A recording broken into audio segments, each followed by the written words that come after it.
Hello, everyone, and welcome to Pathfinder presented by Payload, the best space business podcast.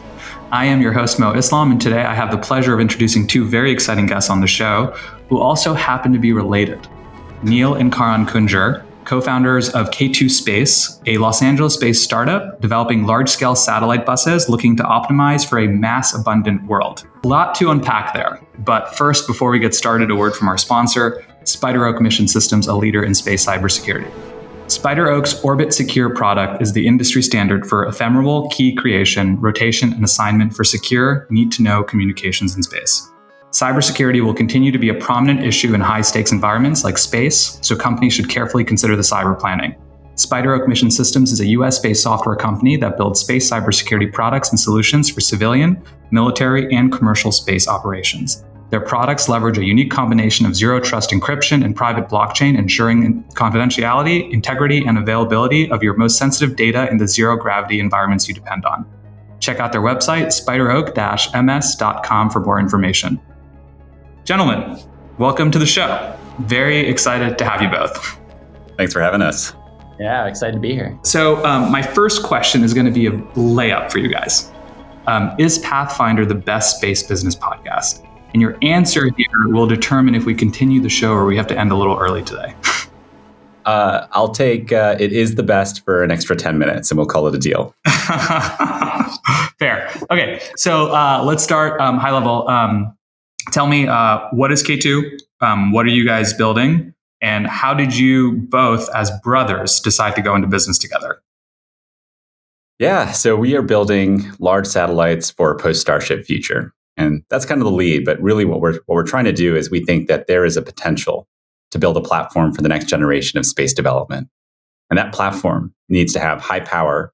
It needs to have high payload mass and high payload volume to be able to support all of these in-space activities that we want to do and have been trying to do over the last 10 years. And so really that's the goal for K2. We want to be this platform for all future use cases to sit on as we think about expanding into space. And so how did Neel and I get into this? Well, I my background is much more commercial. Neel's is much more space, but in true Big Brother fashion, I take credit for all of Neel's accomplishments. So when we were kids, we had just moved into a new house, and one of the bedrooms in the house had like this massive wall that was just like the Earthrise, right? Which is, you don't know, it's the Earth rising over the moon. And we fought over who would get that bedroom. Yeah, we really wanted that bedroom. And I won out because of Big Brother privileges. So why was there a room in your house that had an Earthrise? Where did that even come from? No idea. So the house that we moved into actually... and sorry to interrupt, for the listeners, Earthrise, maybe describe what is Earthrise for those who don't know. Yeah, so the Earthrise is basically a picture of the Earth rising over the moon. It's as if you're sitting like on the moon and you're looking at, the same way we look at the moon rise over the horizon here. It's the same perspective, but from the other side. And yeah, why did this house have it? I don't know. The house that we moved into was owned by a Chicago Blackhawks goalie. And so I think he had probably gotten it for one of his kids. And so that was the room to go for. Awesome.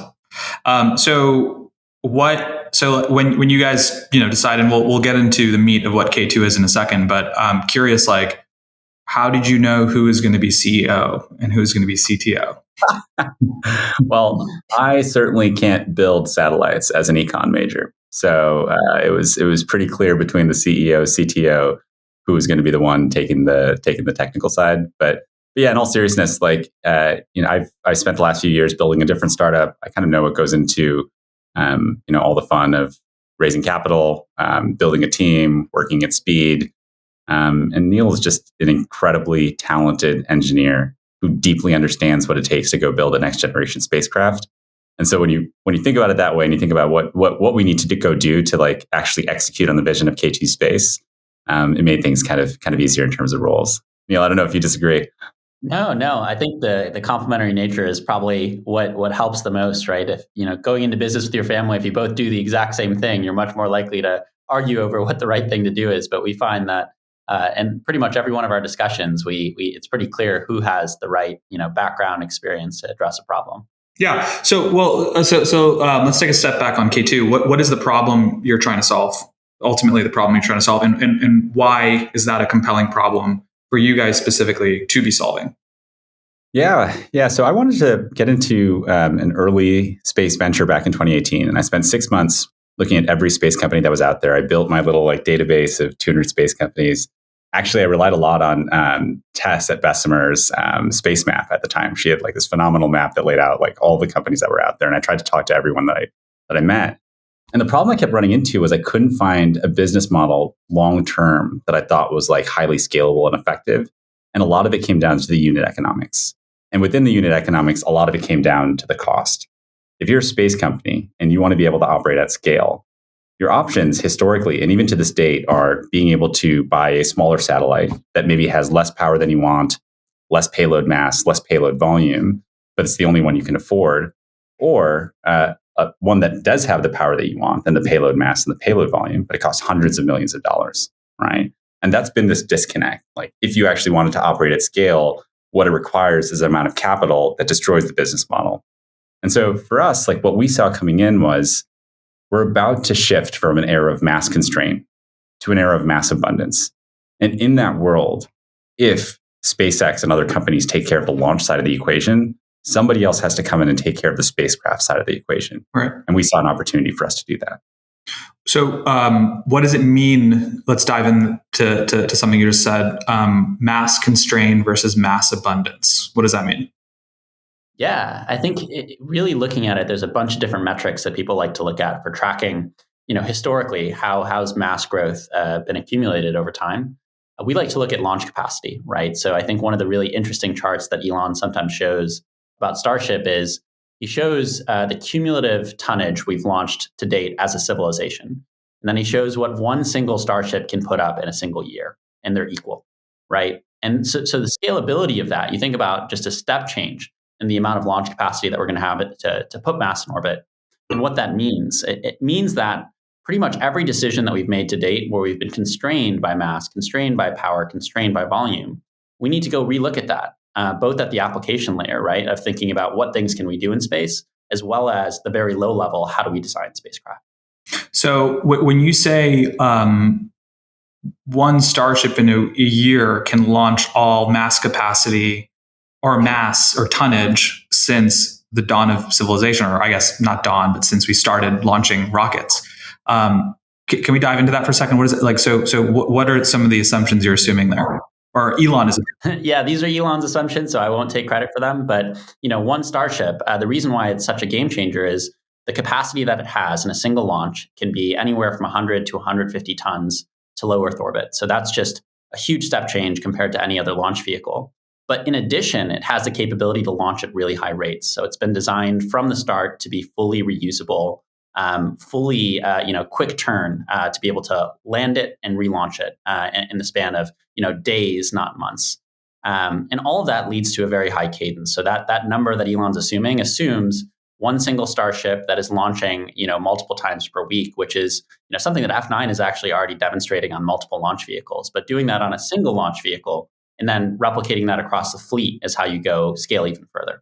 Yeah, and I think for listeners, and by the way, I think anyone hearing 3 Starships a week, I mean, sometimes can be a jarring, okay, well, that seems like a tough assumption to start with. But, I would echo that, one of the most, we actually just looked at this, which is we looked at the number of times SpaceX has launched. And, in 2020, it was about 30 times. In 21, it was, in 21, it was about 30 times. In 22, it was 61 times. And this year he's targeting 100. And he's already on a run rate basis launching, 84, 85 times this year, right? So how quickly they've been able to spin up the cadence of the Falcon 9 launches is really incredible. And Falcon Heavy is now starting to really come online. And I was actually just talking about this today with a banker here in New York about how many satellites. We're actually just doing the math on how many satellites he's going to have to launch and then replenish for Starlink. Ultimately, 40,000 constellation-sized satellites. So I just kind of give that context because the 3 a week, though it might seem oh, that's a lot, we're already well on that pace, right, with the existing technology that he's developed. So it's pretty exciting. Yeah, and that's with Falcon 9 that doesn't have a reusable upper stage, right? So they have to go build a new second stage and the fairings associated with it. Yeah. So it's going to be pretty impressive to see what Starship can do. Why are you so confident that we're going to live in a mass abundant world? Is it just because of Starship? Yeah, it's not just Starship. That was the really interesting thing that we discovered as we were digging into it is you look at what's already happened with Falcon 9, some of the trends that you were just mentioning. The equation's already changed on mass and volume and how you can use it on the spacecraft, just in a world where F9 exists. And in addition, you have a lot of other launch vehicles coming online in that class in the next 5 to 10 years, right? You have the announcement by Rocket Lab that Neutron is trying to put pricing pressure for the first time on Falcon 9. And so we see that trend as being just the beginning, right? So these launch vehicles that are already flying are giving us a big step towards mass abundance, and vehicles like Starship and New Glenn will just take that kind of over the top. Guys, tell me, are there any other manufacturing providers, other bus manufacturers that are kind of optimizing for mass scale? So large, low cost, high capability satellites. Yeah, we have this chart that kind of the x-axis is payload volume, the y-axis is costs. And, we kind of see like there's really two groups that exist today. There's one that's like the sub 500 kilogram payload capacity range. And so it could be anything from 100 kilogram payload capacity up to 500. There's a number of players, right, that are doing some phenomenal work there and have really taken great steps to like drive down the cost of satellites over the last few years. And then the other part is like the larger kind of 1,000 kilogram payload capacity range. And you see the Boeings, the Lockheeds of the world operating there, where the satellites are, anywhere from $100 to $500 million based on the use case. We really haven't seen anyone thinking about what we're calling this new category, right? The 1,000 kilogram payload capacity range up to the 10,000 kilogram payload capacity range. Highly capable vehicles, but because of the way we're designing it, actually still low cost. And this is the category that we want to go create. Why do you think that is? Why is no one else doing that in your mind? Yeah, I think a lot of it comes down to incentives and capabilities, right? Like part of it is the people that are operating in the large class today probably don't have like the significant financial incentive to go change the cost structure of the vehicle. But to be able to do that from a capabilities perspective, you'd actually need to go kind of reset the entire supply chain, right? Like you need to go redesign from the components, like literally build the vehicle from the reaction wheel up for a mass abundant world, which is an incredibly hard task to do standalone, and probably even harder to kind of move your entire business from one way to the other. Well, let's use an example I saw on your blog that really kind of stood out, right? Which is JWST. So the James Webb Space Telescope. And this is just kind of taking some of the data that you guys wrote about, but it was if you go back to the NASA Science and Mission Directorate, right? What the original prediction for what something like that was going to cost, nowhere near what it ended up costing, right? I think in '97 it was an 8 meter mirror, $500 million. In 2005, volume constraints, added complexity, sent that cost to $5 billion, as you guys wrote, and eventually, as we all know, ended up costing $10 billion, right, by 2021. So a huge, what was that, 20x increase in price from what we thought it was going to cost to what it costs now. Help me understand what, as an example, like frame it for the audience, like what does a new way to think about bus construction do for a project like a JWST? Yeah, actually, it's a great example because James Webb exemplifies what happens when you have mass and volume constraints and how complex the design can get as a result of that. So now, actually, thinking about a post-Starship world, there's a lot of people in the astrophysics community that are talking about, instead of trying to make kind of the origami style James Webb, over 6 meter aperture mirror, what if you just took a monolithic mirror, right? Something that's a single piece. We actually use mirrors of this size, approximately 6.5 meters, in ground observatories today. And you took the exact same mirror that you're making for a ground observatory, you put it on a spacecraft bus, and you launch it in space inside of Starship's incredibly large volume. You could get the same aperture without necessarily needing all of that complexity, all of the mass optimization, and all of the cost associated with that over time. And I think that's the direction that a lot of people want to head. And the interesting thing is, that's just an example for astrophysics, but the same trend kind of applies everywhere. What we want to see is our bus and Starship actually lowering the gap between terrestrial hardware and the thing that you put in space, right? Our dream would be, hey, the process that it takes to space rate something is now a matter of doing some tests for thermal vacuum, maybe doing some radiation tests, but it's not a huge mass, power, and volume optimization effort. So that'll bring a lot of new industries beyond just the science aspect to be able to operate in space in a way that they haven't been able to before. Right. So let's talk a little bit about your product. So are we talking? Tell me a little bit about what it is that you are actually building. Are we just talking about large buses for Starship? Like, what's sort of your go-to market strategy? Obviously, it's a very interesting time for us to be recording, and we'll talk about this in a little bit, which is like Starship is imminently launching and very exciting and very seminal moment for the space industry. Some may call it the iPhone moment for lack of better analogy. But tell me a little bit, like, because look, is the first launch going to be successful? I'm going to ask you guys that later. But it's going to be some time. It feels like, at least before there is a world where Starship is operating 3 times a week, and the need for a bus of this size becomes very clear. So help me understand how you're building the business, really. Yeah. I'll start with like the last part, which is like timing, right? So what we envision is basically a reset of how you design a satellite, right? We need to go all the way down to like the components, thinking through like each of the components and what the trade looks like in a mass abundant world. And so the timing actually works out really nicely, because it's going to take a few years for us to develop the components, develop our first vehicle, and then eventually scale it up over time, which kind of feeds into what exactly we're building, right? So the first thing we're building are the components over the next 12 months that we're going to put in a demo mission next year. The next thing we're building is actually what's going to be our first vehicle that we're mass producing. We call it the Mega Class satellite. It's a 1-ton payload capacity vehicle. It's basically equivalent in capabilities to today's large satellites. But because of the way we're building it, it has a fundamentally different cost structure, right? We think we can sell it for $15 million, right? Versus something that's historically been hundreds of millions of dollars. That Mega Class satellite fits in a Falcon 9 or F9 equivalent, right? And really what we're building it for is to be launch vehicle agnostic, right? Our customers want to use different launch vehicles, and that's what we've heard back. And so we're building it to be able to take advantage of F9, but also take advantage of other launch vehicles as they come online. The interesting thing about the Mega Class is, as you scale up to Starship, this becomes kind of the multi-manifest of the future, right? We believe we can fit up to 24 of the Mega Class, so 24 geo-capable satellites in one single Starship payload, right? And like that's where things get really exciting. And then we're going to move up to the Giga Class satellite. So the Giga Class satellite is, we believe, the largest commercial satellite that has ever been created, right? It's a at max 15-ton payload capacity vehicle. It's 47-meter wingspan from one tip to the other.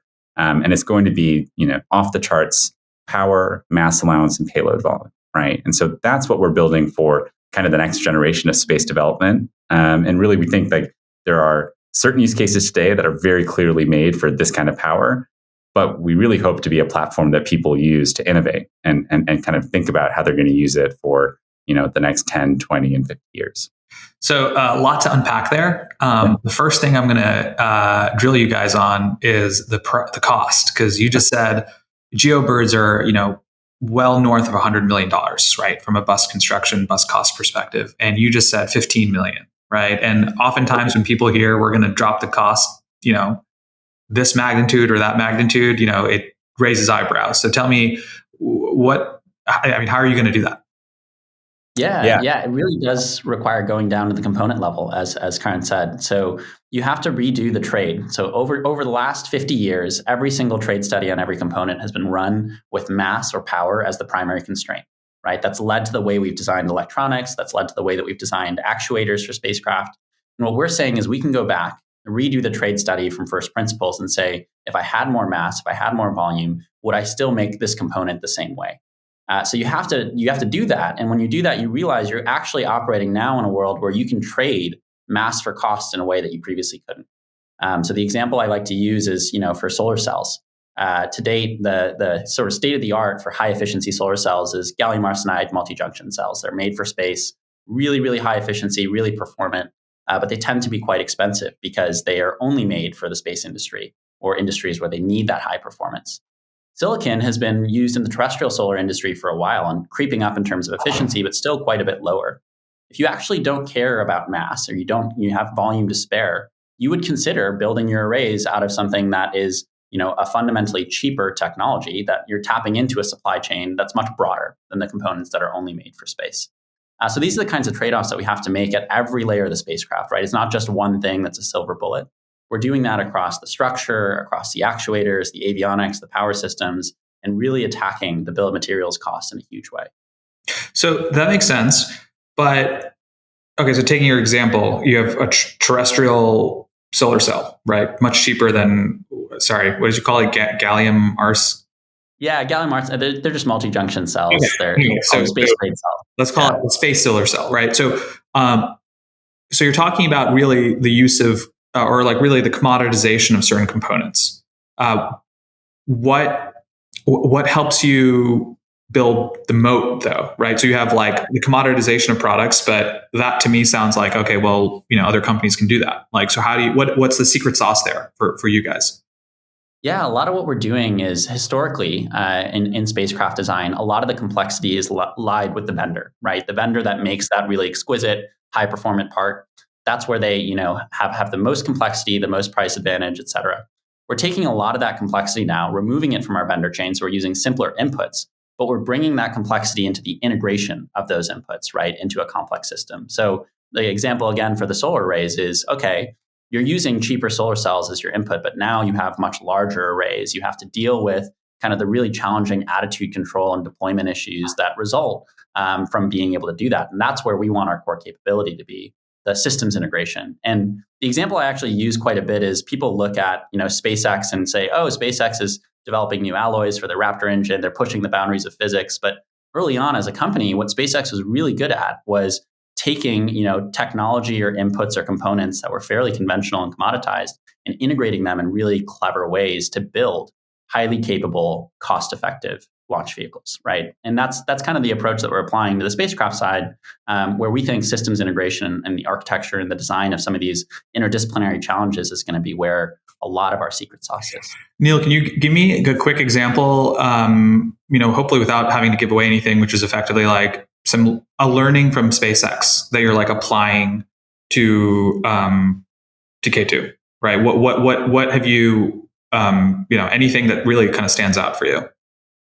Yeah, I will actually I'll try and abstract this out a little bit, but there's a really important thing that you can do with your avionics architecture to try and simplify your software development, right? And I think a lot of people underestimate what the spacecraft, right? You look at it, you see all this hardware, you don't realize that actually for almost every spacecraft schedule, software ends up being the thing that drives the schedule, and the complexity of the software to operate that spacecraft is immense. So there's things you can do architecturally, in the avionics system, and this is something that I was very closely involved with at SpaceX to try and simplify the way that software and avionics interact. And that's a perfect example of kind of a system level design thing, right? A system level approach that you're taking to make your software development easier, to allow you to iterate faster and actually deploy code more confidently to the spacecraft. Those are the kinds of things that we're doing, and those are the lessons that I've learned from SpaceX, but I'll try not to go into more specifics than that. Sure. I don't want to get you in trouble. Well, I actually, at least I understand now why you're the CTO and why Karan's the CEO. So, I've definitely got the easier job. What was that?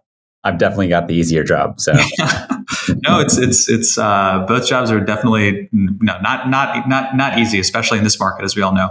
Okay, so let's talk a little bit about market sizing. Like, how do you think about the market today in terms of like the buyers of your product today? And then what does that look like over time? Yeah, I spent a lot of time looking into this at the beginning when we were fleshing out whether we wanted to get into this business. And like, you look at different data sources, but like one of my favorite data sources says effectively over the next 10 years, they expect there to be $234 billion of spend on satellites, right? Just satellites alone, the hardware. And that's kind of distributed almost a third across scientific end users, defense end users, and commercial end users. There's also like been segmentation around small satellite, medium satellite, and large satellite, but I'll tell you in a minute why I think that segmentation actually doesn't make any sense. But across those use cases, you have significant spend expected and planned. Beyond that, right, we're talking about a $234 billion market. You have to think about what happens to that market in a world where Starship is actually successful, right? Like what happens when the cost per kilogram goes down, access to space becomes cheaper, right? Like in a textbook market, right? If the cost of access is brought down, actually the market grows larger. And so I see like the 234 billion being like a starting point, probably the low end of what we'd expect the market to look like. So it's a massive market that we're going after, right? And really what we're thinking about is how do we build a platform that goes after all three of those segments, right? Goes after the defense end users, goes after the commercial end users, and also thinks about the scientific side of the mission. And kind of the reason why we started this was to go after the scientific missions and helping drive down the cost of those scientific missions. The James Webb example is there for a reason. And so, that's kind of how we think about the market.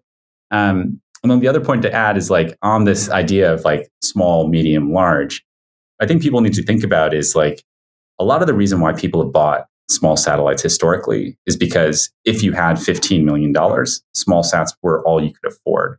A number of our customers that we've talked to have been like looking at the capabilities that we're offering and saying, wow, if I'm actually able to get that at this $15 million price point, I would absolutely use that. And in a world where we start having mass abundance, right? Like there's launch cost implications to that trade-off as well. All right, we're going to take a quick break for a message from our sponsors. But when we return, we have to talk a little bit more about Starship and do a bit more of a deep dive on the customers. So hang with us. Space is the new frontier for cybersecurity, and securing space-based assets will become an even higher priority for companies and governments around the world. SpiderOak Mission Systems builds space cybersecurity products and solutions for civilian, military, and commercial space operations. The Orbit Secure protocol utilizes no-knowledge encryption and blockchain capabilities to deliver secure communications for hybrid space architectures. As the threat of cybersecurity in space grows, SpiderOak has used its cybersecurity expertise to develop the space industry-specific product to ensure mission security in orbit across systems. Check out their website, spideroak-ms.com, for more information. All right, guys, welcome back.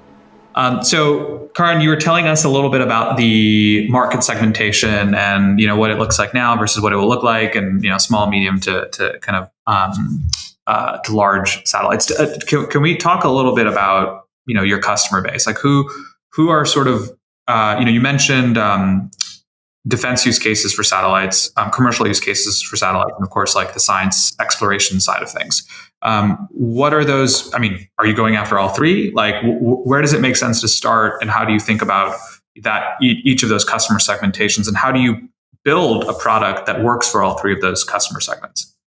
Yeah, we're building this to be a dual-use technology, right? Like that's the goal here, and really the use cases across those segments that are exciting to us and where customers are excited about us are ones that require high power, they require larger optical aperture size, they maybe require different orbits, right? Maybe higher LEO orbits, MEO or GEO, all of which are like use cases where the existing alternative is something that's maybe too expensive, may take too long to build for the existing need. So how do you break that down, right? So within the commercial segment, obviously on the communication side, the ability to have high power for payloads, in a world where power effectively equals throughput, right, is incredibly valuable, right? And so we're talking to a number of different customers about how they would think about using high power and how they think about using that in different potential orbits. On the sensing side, it's a very similar story, right? Thinking about what can you do from an optical aperture perspective to be able to get next generation capabilities, right? Our bus supports, larger optical apertures. We can also support multiple sensors on the same platform, right? There's a lot of benefits when you have power and scale that we're going to see come to fruition as we think about the sensing side of the world as well. On the defense side, it's all around building resilient space architecture, right? Being able to have resiliency, right, in terms of speed of production, in terms of price point per satellite, in terms of having a proliferated constellation, right? Having all of that without sacrificing things like power, without sacrificing things like having a multi-orbit capability, right? And so that's where, like for our end users, the focus has been on the defense side is people that are thinking about, how do we ensure that we have the power, we have the speed of production, and we have the mass allowance for certain types of payloads in a world where, we need to be able to respond to potential threats. And so that's been the core focus on the defense side is thinking about high power and built in a very quick way. And then finally, on the science side, we're very early. Like a lot of our work has been talking to different stakeholders across the scientific community, right? Ranging from NASA through to, PIs for missions that they might be proposing over the next 5 to 10 years, right? And really what we're thinking about is how do we help drive down the cost of future missions in a world where super heavy launch vehicles are widespread and launch is something that has been solved to a great degree. Like, how do we make sure that the spacecraft, whether it's a planetary science probe or whether it's some form of a telescope, actually takes advantage of the mass allowance of the future? And a lot of that work is really thinking through like what changes for those scientific missions when we really do take advantage of that mass allowance. Got it. So you just raised an $8.5 million seed round. Very exciting. What does early customer traction look like? What are your investors looking for? And when do you think you'll have that first? I know you mentioned it earlier on the show, but when will you have that first spacecraft ready to go? Yeah. So early traction right now is, part of what we're doing right now is creating a totally new category of vehicle, right? High capability, low cost, right?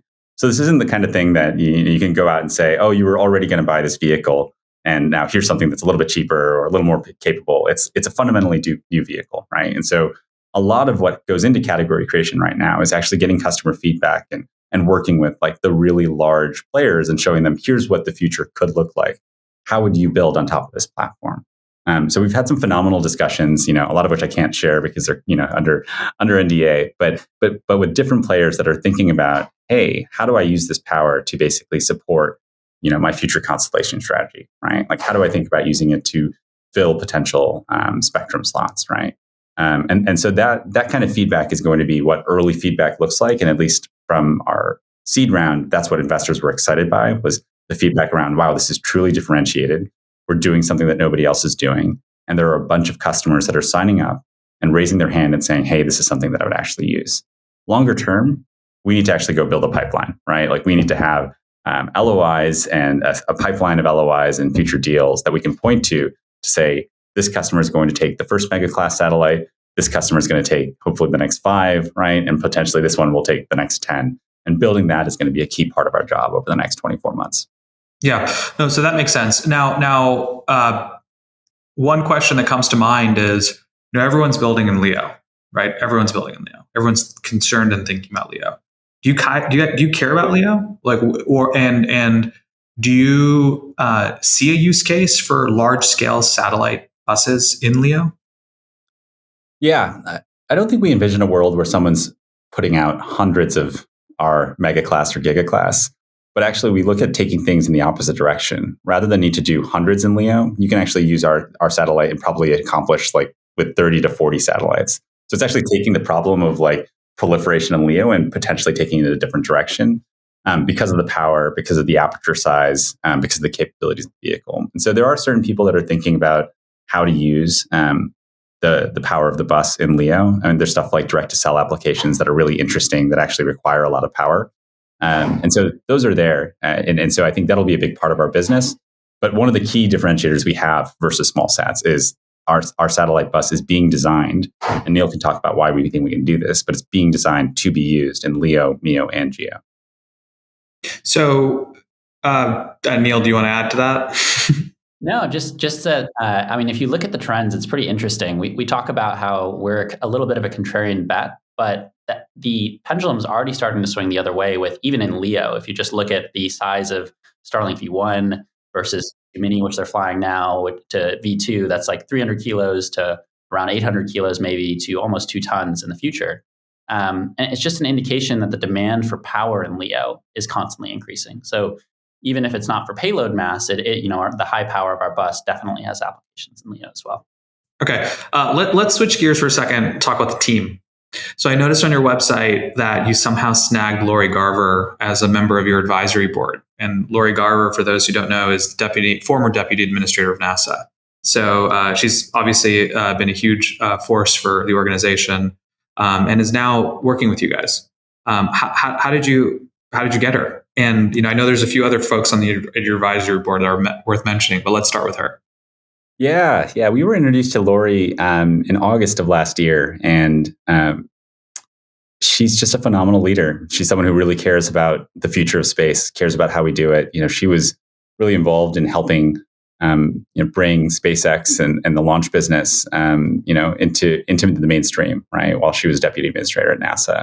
And so I think she saw a lot of similarities in terms of what we envision doing on the spacecraft side, and really thinking through like, how do we do a reset here, and how do we actually make it possible to achieve the scientific missions that we've always wanted to achieve. And so, yeah, like I think, over a few conversations, we both got really excited about, or all three of us got really excited about potentially working with each other. And, she's just been an incredible guiding force as we've thought about scaling up the company, and kind of just giving us advice for, how to navigate certain paths that we're going down, across the different parts of the business. We're really thankful to have her as a part of the team, but she's just been a great leader to learn from. Yeah. So what about, I know there's a few other folks on the board. Abhi specifically comes to mind because I actually know him quite well. I'm curious what got Abhi to join? Yeah, so Abhi Tripathi, he's at Berkeley Space Sciences Lab now and was at SpaceX before. And he was involved very early in kind of the creation of this idea. Like we were talking actually almost exactly a year ago about, the needs of a scientific mission for a large scale bus at a low cost for certain types of astrophysics missions.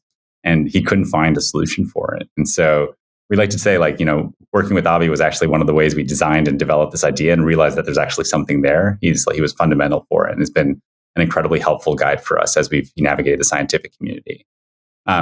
We complemented Abhi with Rob Lillis, one of the PIs of Escapade, who's also just super deep in the scientific community and has also helped us understand from a PI perspective, like what future science missions might be thinking about and how we should think, build that into our plans.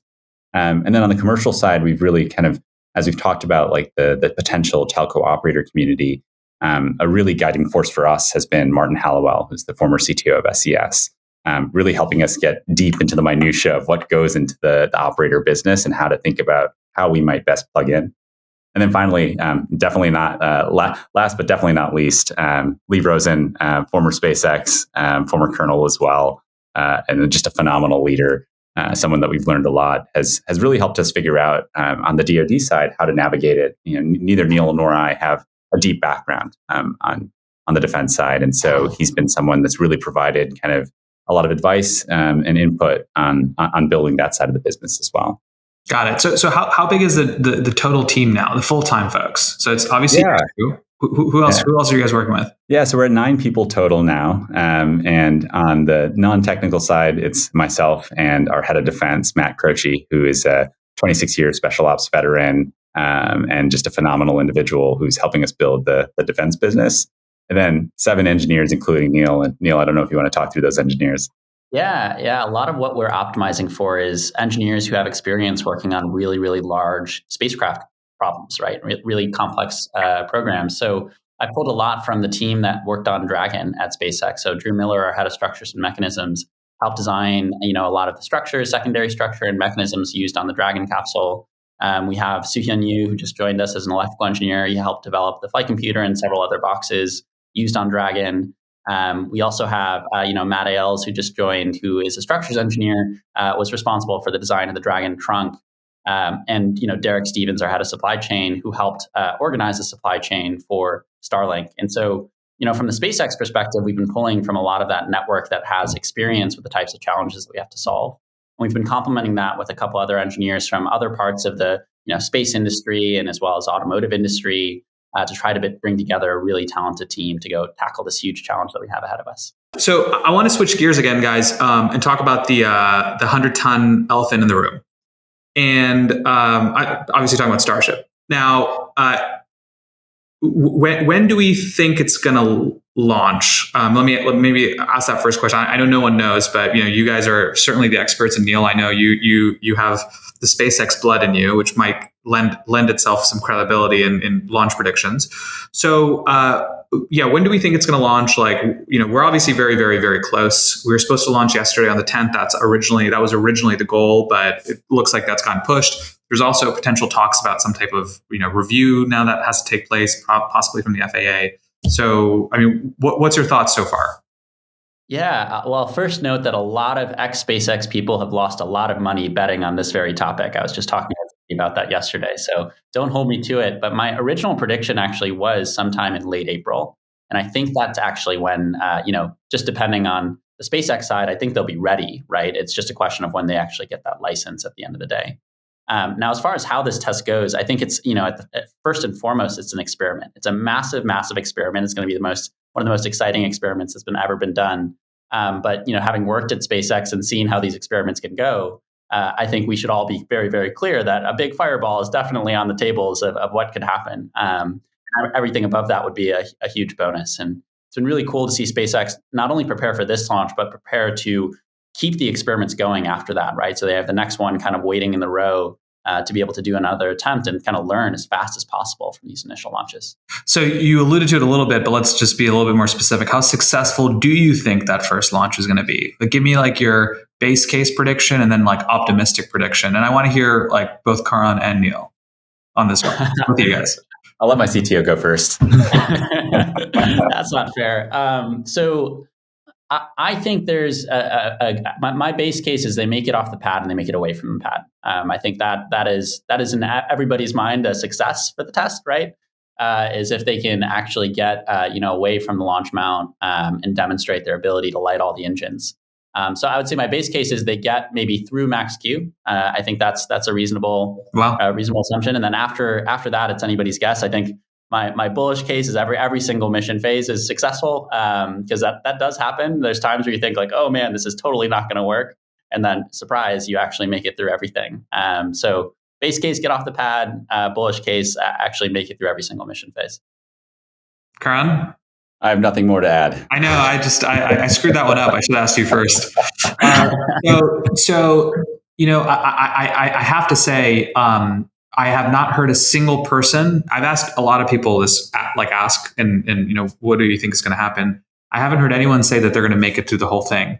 What if they do make it through the whole thing? Let's just give SpaceX the benefit of the doubt. What if like maybe the landing doesn't occur great or perfectly, but let's just say there is some sense of maybe something like, what does that mean? What does that mean for you guys? Like, how do you think about it?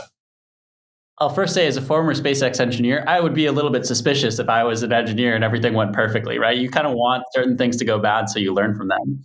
But assuming that does happen, I think it's going to be pretty impressive to see how fast SpaceX immediately starts actually putting useful payloads inside of these experimental starships and launches them, right? I think people underappreciate just how much the Starlink constellation and their plans to expand depend on getting Starlink up and running and capable of delivering mass to LEO as soon as possible. So I think that'll be immediately what happens. And as far as our business, we're trying to align incentives, right? We want Starship to be successful. We want Starship first to be capable of putting a lot of mass into LEO because that aligns with our development plans. And so I think it would be great. It would accelerate, a lot of timelines, de-risk kind of our schedule. I don't think we'd change our core plan.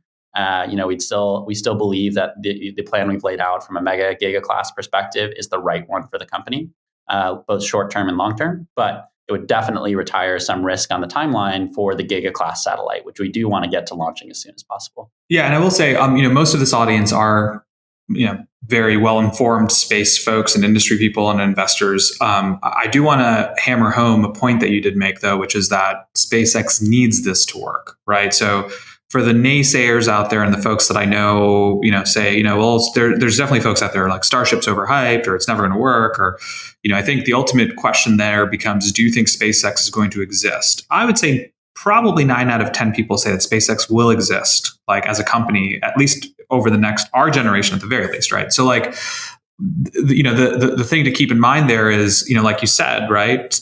Elon's betting his entire horse on Starlink for the time being, right? And for Starlink to work, we need V2 up there, right? Gen 2. And Gen 2 is much bigger from a size mass perspective than Gen 1. And it actually physically can't fit into a Falcon 9, although I know they've re-engineered a few versions to like fit it into a Falcon 9, but at scale it doesn't work. So it's fundamentally important for Starship to work for the viability of SpaceX's business, which is obviously a huge I think tailwind for what you guys are doing and what you're building at K2. There's one thing I will say, and I'm kind of curious to get your thoughts on this. I was at a dinner a few months ago with, actually, I'll be more specific. I was at a bachelor party a few months ago. And it was, we were having dinner. It was like 14, 15 guys. And it was all very successful, talented people in the tech industry, right? Business leaders and just folks that have done, quite well. And I just say that because this is a well-informed audience is the point I'm trying to make. And at some point it came up like, Starship and what's going on. And I was kind of really kind of driving the conversation there. And enough people in the table was asking me like, hey, what's Starship? That I actually asked the whole table. I was like, how many of you guys don't know what Starship is? And most of that table raised their hand. They were like, we've never heard of that, which blew my mind, right? Sometimes we live in this space bubble and we talk about Starship and how it's going to change the world. But, and I fundamentally believe it will, but so many people don't even know what it is. Like it's about to launch in 2 weeks. And, I was just at a meeting at a bulge bracket bank talking to some, bankers, and some of them were aerospace bankers, but there was one person in that room who wasn't an aerospace banker, and he didn't know what Starship. He was like, "What's Starship?" So, what does that tell you? I mean, to me, it tells me we're really early. Like meaning early as in like from an investment perspective, early from like just there's just so many things that in a way surprises me, but also excites me. How do you guys think about that? And have you felt that too? 100%, right? If you look at space today, it's literally as if we're in the age of dial-up internet, right? And broadband is coming on the horizon. Like that's what Starship is going to do to how we operate in space. And I think most people, even within the space community, are underpricing like the amount of impact it's actually going to have, right? And so that's actually kind of why Neel and I started on this venture. We just started with the thought before we even came to K2. The idea was that things are going to be different in a post-Starship world, and they're going to be different in ways that we can predict, and there's going to be different in ways that we cannot predict right now. And by starting now and working on it and thinking about it, we hope to have exposure to the ways that we can predict and the ways we can't predict, right? Like that's kind of the core thesis. So I'm going to ask one last question on Starship, which is, let's talk really quick about launch costs. And I won't have you guys deny or confirm this, but what I have heard from folks in the industry is that SpaceX is quoting launch costs on Starship that are very similar to what they're quoting on like Falcon 9, Falcon Heavy type pricing. Why do you? Let's assume that's true. I'm not going to ask you if you think that's true or not. Let's assume that's true. Why do you think that might be the case? And where do you think ultimately launch costs go? And does that matter for your business? I used to do a lot of pricing work. And as a wannabe pricing expert, and not without any inside knowledge of what SpaceX is doing, I would say like as they think about pricing, they're probably thinking about pricing versus their internal alternatives, right? The connection between Starship and F9, and pricing versus other alternatives as they come online, right? And so, obviously, if New Glenn comes online sooner rather than later, that's going to apply a significant amount of pricing pressure to Starship. In the same way that Neutron, if it comes online sooner, will apply pricing pressure to F9. And so I think those are the variables that they're optimizing for, right? Like they're trying to think about how do they get the best price for what they're building, managing against F9 as an alternative to Starship, right? And other launch vehicles that are coming online. And as a result, I've also heard like a variety of different numbers on price point for Starship. And, I think they're probably doing a bit of price discovery right now anyways. But we're curious to see how those play out. A lot of it's going to be dependent on, how quickly Starship comes online, probably how much they want to keep producing F9, and then how quickly the alternatives come online from other launch providers. Got it. Tell me about the K2 name. Where does that come from?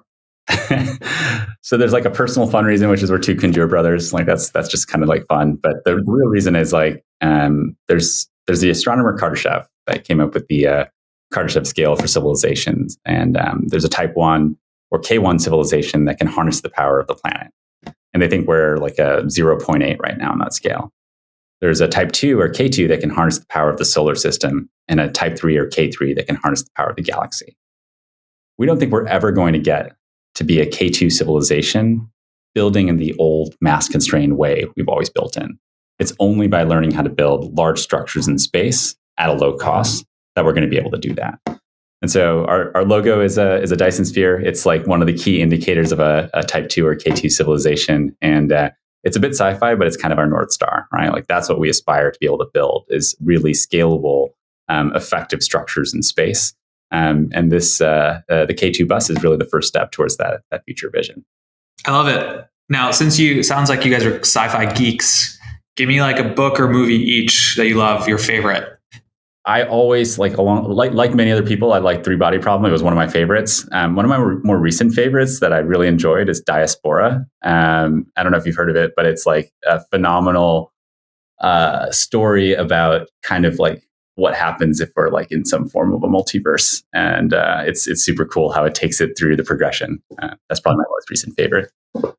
Yeah, I think my favorite is probably Seven Eves. It's Three Body Problem, but Seven Eves is a close second. Seven Eves is a really awesome book because it looks at what would we do in space if we had a sort of existential imperative to get out there as fast as humanly possible, right? And it looks at all the scrappy things humanity does that, if you're doing like on a science mission or even a defense mission, you'd never even consider getting that scrappy, but it's almost like, putting plastic bags up in space and putting humans inside those plastic bags and trying to do things to get off planet as soon as possible. And you kind of realize that actually, we want to do space a little bit more scrappy than we've done it before and think about it in a way that allows us to just get there faster, get there with much less exotic technology. And I think the book really kind of communicates what happens when humanity is forced to do that. And it's really what do you think is something that would force us to do that? Well, if you ask Elon, right, I think the reason why he originally, started working on Starship when he did is because he did feel like there was an existential risk. We needed to diversify as a species. So I won't say which event specifically will cause it, but there will likely come a time as a species where we'll be thankful, that we have the capability to expand into space. And it's not this foreign territory that we're venturing out into in the first time. We already have infrastructure there to support us. I firmly believe that time will come. Yeah, and people always focus on the apocalyptic reasons to do all this stuff, right? But I tend to be like, this is the next frontier. Like, it's incredibly exciting to think about humanity expanding across the solar system and hopefully across the galaxy, right? And like those are the steps that we're taking today are laying the foundation for that future progress. So to me, like that's the more fun part, like thinking about that versus the apocalyptic reasons why we need to run away from the planet. Scary but inspirational. I hear you. Tell me another space startup that really excites you. We were actually just at Varda, hanging out with Delian and Brew and the whole crew, and it's phenomenal to see their progress. Right, like from a startup, like the things that you want to do and we aspire to be good at is have a great vision, execute on that vision quickly, and build some really cool technology. And, we had the chance to walk around the floor there and they're doing all of that. Right. And so, as we think about what we'd like to do and how we'd like to execute on our vision, like there's a lot of like, things to look at what they're doing and try to do something nearly as good. And I have so many favorites just because I think there's a lot of companies doing some really important work right now. But one I'll add on top of that list is I really like Muon Space, actually. Muon is operating at this really interesting intersection of climate and space and really trying to show very practically how space can be useful to help us understand climate change on the planet in a commercially viable way, which I think is one of those things that, when you ask why space, we always as entrepreneurs have to show, the world that actually space can deliver a lot of value, to people on the planet. And I think companies like Muon Space are really doing that. All right, let's wrap it up with when are we going to land on Mars? Humans on Mars.